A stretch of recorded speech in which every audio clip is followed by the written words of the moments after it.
L'Académie africaine des langues Akalan, en tant qu'institution spécialisée de l'Union africaine, chargée de développer et de promouvoir les langues africaines en tant que facteur d'intégration et de développement de l'Afrique, et d'apporter un soutien technique aux États membres de l'Union africaine pour le développement et la mise en œuvre des politiques linguistiques et des stratégies pour le développement et l'utilisation des langues, a élaboré le cadre d'action de Dar es Salaam en 2019.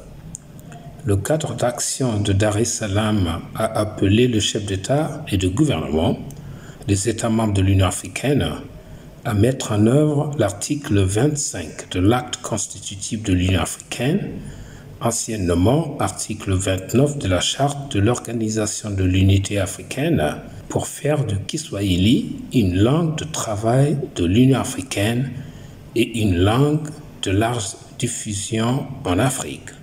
Les chefs d'État et de gouvernement des États membres de l'Union africaine, au cours de la 35e session ordinaire de février 2022, ont adopté la décision de l'Assemblée sur le cadre d'action de Dar es Salaam visant à faire du Kiswahili une langue de travail de l'Union africaine et une langue de large diffusion en Afrique, grâce aux efforts concertés du gouvernement de la République unie de Tanzanie, de l'Académie africaine des langues Akalan et de ses partenaires institutionnels. Les recommandations issues des consultations avec les organes et les structures de travail de l'Akalan consistent à organiser des réunions consultatives dans chacune des régions de l'Afrique pour créer des comités régionaux et identifier des stratégies de mise en œuvre du cadre d'action de Dar es Salaam pour le Kiswahili en tant que langue de travail de l'Union africaine et langue de large diffusion en Afrique. C'est dans ce contexte que l'Akalan a organisé le 10 et 11 mai 2022 à Kigali, au Rwanda, une réunion consultative pour la région de l'Afrique de l'Est. On va essayer, comme je l'ai dit, à travers nos ministères, pour leur montrer que maintenant que le Kiswahili est adopté comme langue de travail de l'Union africaine et langue de large diffusion, les journalistes kiswahilophones doivent avoir le plein droit de participer, de mobiliser, parce que en fait, ce comité va avoir tout ça. Les objectifs de la réunion étaient les suivants. Élaborer et valider un cadre de référence pour le partenariat. Élaborer un plan d'action pour la mise en œuvre du cadre d'action de Dar es Salaam. Établir un comité régional chargé du suivi et de la mise en œuvre des recommandations de la réunion régionale. Établir un comité de coordination des ressources pour la mise en œuvre du cadre d'action de Dar es Salaam. La réunion consultative régionale a réuni le représentant du gouvernement du Rwanda, le secrétaire exécutif et le personnel du secrétariat de l'Akalan, le représentant de l'ambassade de la République unie de Tanzanie en République fédérale démocratique d'Éthiopie et mission permanente auprès de l'Union africaine et de la Commission économique des Nations unies pour l'Afrique, le président de l'Assemblée des académiciens de l'Akalan, les responsables des structures nationales de l'Akalan de l'Afrique de l'Est dans les États membres où le Kiswahili est parlé, le coordonnateur de la Commission Kiswahili de l'Akalan, le secrétaire exécutif du Conseil Kiswahili de Tanzanie, Baraza la Kiswahili la Taifa Bakita, le directeur de l'Institut d'études Kiswahili de l'Université de Dar es Salaam, le représentant de la Commission Kiswahili de l'Afrique de l'Est, Kamishenia Kiswahili, Afrika Mashariki, Kakama, le secrétaire exécutif du Conseil Kiswahili de Zanzibar, Bakiza, un membre de la Commission de langue transfrontalière véhiculaire arabe venant de la Tunisie, les membres de la Commission Kiswahili du Rwanda, le président de l'Association des écrivains panafricains, le président de l'Association des journalistes Kiswahili de l'Ouganda et les médias à Kigali.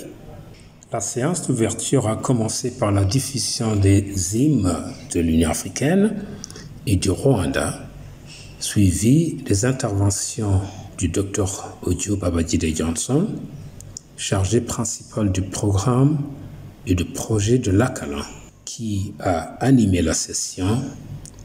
Le Dr Odio a présenté les orateurs avant d'inviter le professeur Cyprien Niomugabo, secrétaire de la commission de langue transfrontalière véhiculaire Kiswahili, a présidé la session à la place du professeur Baye Iman Mekonnen, membre de l'Assemblée des académiciens de l'Akalan, qui n'a pas pu assister à la réunion. Les orateurs de la séance d'ouverture étaient composés du président de l'Assemblée des académiciens, le professeur Sami Bewan Chumbo, du secrétaire exécutif de l'Akalan, Dr Langfafa Danfa, et du directeur général de l'Académie du patrimoine culturel du Rwanda, l'ambassadeur Robert Mazozera. Le président de l'Assemblée des académiciens de l'Akalan, le professeur Beban Sami Chumbo, a rappelé l'histoire de la lutte pour avoir une langue unificatrice en Afrique en disant que le voyage en Kiswahili a commencé il y a 45 ans.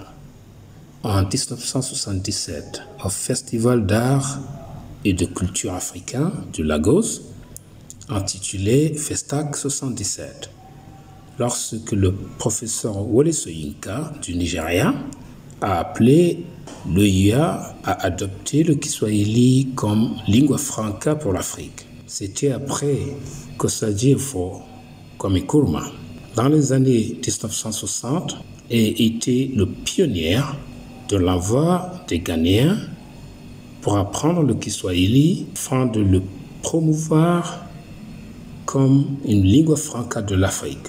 Le professeur Chumbo a ensuite appelé les délégués à assurer la mise en œuvre de cette vision, les exhortant à dépasser le cadre pour la conceptualiser et l'opérationnaliser en proposant des actions stratégiques concrètes, détaillées et claires. Après avoir exposé les objectifs de la réunion, Dr Langfafa Danfa a déclaré que la réunion régionale de Kigali sur la mise en œuvre du cadre d'action de Dar es Salaam fait suite à l'adoption en février 2022 par l'Union africaine de Kiswahili en tant que langue de travail de l'Union africaine et langue de large diffusion en Afrique, grâce aux efforts concertés de l'Akalan, du gouvernement de la République unie de Tanzanie et des partenaires de l'Akalan et d'autres parties prenantes. Il a félicité le professeur John Kiango, coordinateur de la commission de langue transfrontalière véhiculaire à Kiswahili, et l'équipe d'experts qui ont élaboré lignes directrices pour la mise en œuvre de cadres d'action de Dar es Salaam pour le Kiswahili en tant que langue de large diffusion en Afrique, à la demande et sous la supervision de l'Akalan. Il a rappelé que l'Akalan avait déjà élaboré le cadre d'action de Dar es Salaam en 2019, dont les objectifs sont de promouvoir le Kiswahili comme langue de travail de l'Union africaine et langue de large diffusion en Afrique. Il a déclaré que l'Akalan est responsable de l'accomplissement de cette mission et que pour cela, l'implication de tous les acteurs est nécessaire. La réunion de Kigali est d'une importance capitale dans la mesure où elle est l'occasion pour nous de conjuguer nos efforts pour élaborer un plan d'action afin de réaliser la mission assignée d'ici 2023.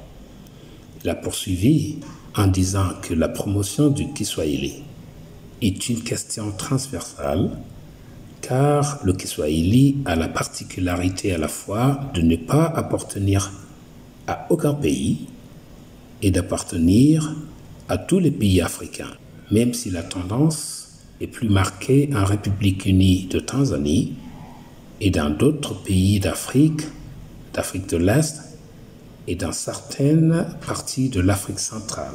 Il a appelé à une synergie d'action entre la CALAN et toutes les entités, communautés économiques régionales et institutions de langue et culture pour le succès de la mission. Il a dit que la tâche est certes difficile, mais qu'il faut faire de gros efforts, car nous n'avons pas droit à la relâche ou au pessimisme. Le directeur général de l'Académie de patrimoine culturel rwandais, l'ambassadeur Mazuzera, s'exprimant au nom de Madame Rosemary Mbabazi, ministre de la Jeunesse et de la Culture du Rwanda, a remercié la CALAN d'avoir organisé la réunion à Kigali, au Rwanda. Il a promis le soutien de l'Académie du patrimoine culturel rwandais en tant que structure nationale de la CALAN dans le pays et de l'ensemble du gouvernement du Rwanda. Il a ensuite déclaré la réunion ouverte. Tous les orateurs ont averti que la réunion devrait aller au-delà du cadre pour mettre en œuvre efficacement la stratégie. La réunion est un événement historique pour la mise en œuvre du cadre d'action de Dar es Salaam. La langue est importante en tant qu'outil d'autonomisation. Le développement du Kiswahili au niveau continental est une belle opportunité de faire les langues africaines de véritables outils de communication et de développement. Au cours de la session plénière, le professeur John Kiango a présenté en détail les lignes directrices pour la mise en œuvre du cadre d'action de Dar es Salaam pour le Kiswahili en tant que langue de travail de l'Union africaine et langue de large diffusion en Afrique pour examen. Cela a été suivi d'exposés de stratégies nationales de mise en œuvre du cadre d'action de Dar es Salaam par les structures nationales des États membres dans lesquelles le Kiswahili est parlé. Les institutions régionales et nationales spécialisées chargées de développer et de promouvoir le Kiswahili ont également présenté leur stratégie institutionnelle. Le corpus Kiswahili et son lien avec le cadre d'action de Dar es Salaam ont été présentés par le Dr Selemani Sawangi et le Dr Juma Lungo, respectivement coordonnateur régional et coordonnateur technique du projet de corpus Kiswahili de la CALAN. Le professeur Abdelatif Abid de Tunisie, membre de la commission de langue transfrontalière véhiculaire arabe de la CALAN, a également fait une présentation sur la relation entre l'arabe et le Kiswahili. Voici les points ayants de la présentation. Le Kiswahili et l'arabe sont deux langues africaines majeures. 30% des Africains parlent arabe, y compris le Tchad, le Soudan, d'autres pays. L'arabe a joué un grand rôle dans la promotion de Kiswahili, dans son origine, sa propagation, de la croissance et son statut actuel. Le Kiswahili n'est pas un dialecte arabe, mais est influencé par l'arabe. Le Kiswahili n'est pas enseigné dans les pays arabophones, à l'exception de l'Égypte et de l'Arabie saoudite. L'arabe est rarement utilisé dans l'enseignement des sciences à l'université, sauf au niveau primaire. Il a été recommandé que les ambassades des pays de langue Kiswahili, Tanzanie et Kenya, par exemple, devraient créer des centres culturels dans d'autres pays africains pour populariser le Kiswahili. Le Ghana devrait être reconnu comme le premier pays à enseigner le Kiswahili en dehors de la Tanzanie. C'est le défunt président Osagyefo Kwame Nkrumah qui a proposé à Mwalimu Julius Nyerere l'enseignement du Kiswahili et depuis 1964, À ce jour, le Ghana envoie des étudiants en Tanzanie pour étudier le Kiswahili. Le document de ligne directrice devrait laisser la place à d'autres intervenants dont les rôles sont clairement énoncés et qui doivent être ajoutés. Des rôles supplémentaires devraient être ajoutés aux intervenants déjà énoncés et les participants ont été invités à appuyer cette démarche. Le mandat de l'ACALAN de développer et de promouvoir les langues africaines en partenariat avec les langues héritées de la colonisation devrait être articulé dans les lignes directrices. Le concours d'écrivains Kiswahili proposé par l'ACALAN devrait être mis en œuvre et le jury devrait être composé des membres de différents pays qui connaissent bien le type de Kiswahili utilisé dans leur région. Le prix d'excellence en Kiswahili devrait comporter 2 niveaux de compétition distincts, l'un pour les pays parlant le Kiswahili et l'autre les pays non Kiswahili. Comme stipulé dans les termes de référence et le programme, les 2 comités devraient être constitués en comité de mise en œuvre et mobilisation de ressources. Le comité de mise en œuvre devrait être dirigé par des institutions de langue, tandis que le comité de mobilisation de ressources devrait être dirigé par les structures nationales. Les médias doivent également être représentés dans chaque comité. Les 2 comités devraient associer d'autres compétences nécessaires. Des mesures devraient être prises par l'ACALAN pour mobiliser d'autres parties prenantes. Les structures nationales devraient convoquer des réunions de parties prenantes pour ouvrir la voie à l'avenir.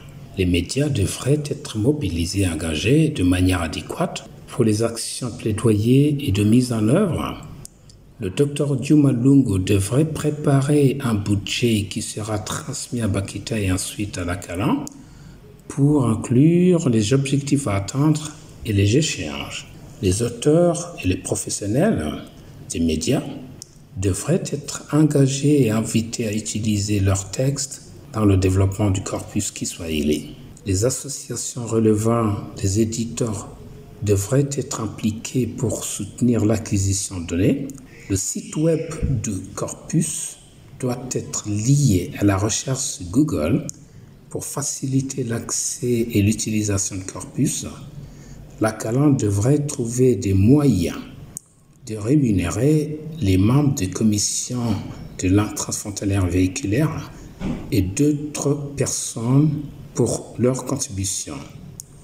Des comités régionaux devraient être mis en place pour travailler avec les comités continentaux. Les responsables des structures nationales devraient être les animateurs du comité de mise en œuvre. Les rapports du comité devraient être transmis à l'ACALAN par l'intermédiaire du coordonnateur de la commission de langue transfrontalière véhiculaire Kiswahili. Les comités de mise en œuvre au niveau régional devraient comprendre des membres de l'Assemblée des académiciens de l'ACALAN dans la région.